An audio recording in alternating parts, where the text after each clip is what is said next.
Yeah, I mean, our matchup with James was it was a challenge to, get someone to be able to get up there and guard him. We tried to go with size and put Bojan on him. Bojan hasn't defended pick and rolls as much as James involved you. I mean, James is just a special player with his ability to not only score, to assist the ball. If you switch, he takes advantage of the switch and the matchup. We did pretty much, everything you could do except stop him. We switched some. We tried to drop our bigs. He hit the roll guy. I think he had 11 assists in the first half. So he was really just, picking us apart. In that action.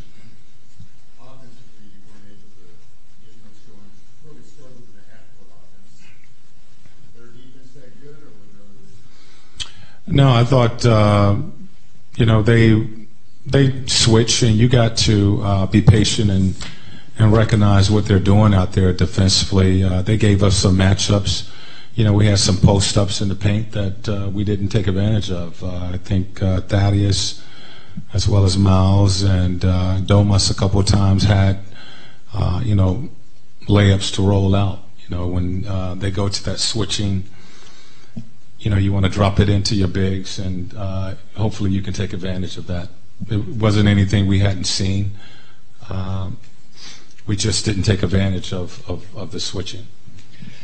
Ed, are you happy with the distribution of the offense, or were anybody you'd like to see more involved in it?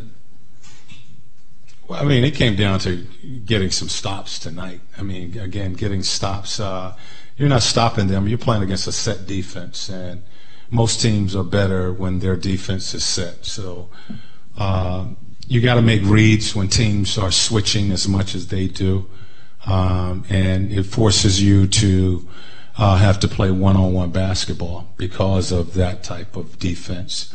And when you have an advantage, you have to take advantage of the advantage that you have, and we didn't do that. We had James Harden, Eric Gordon guarding our bigs in the post. You got to score in that situation. So again, it's not anything that we haven't seen. We just wasn't able to capitalize tonight. Lance, like he gave a lift on those losing effort off the bench. I guess you just talk about his play, and do you see him maybe slowly kind of getting into maybe more consistent lift off the bench? Well, I think he made some passes and he did some things. We want guys who are going to play both ways, and I'm not judging Lance or our team on one side of the floor. I thought that second unit came, when Harden went off the floor, we was able to get some things going. And Lance was part of that second group. Domas did a good job of getting the ball moved, and we was able to, win that quarter. But I look at both sides of the ball with our guys, and we got to be a team that plays two ways. That's on the offensive end of the floor as well as the defensive end of the floor.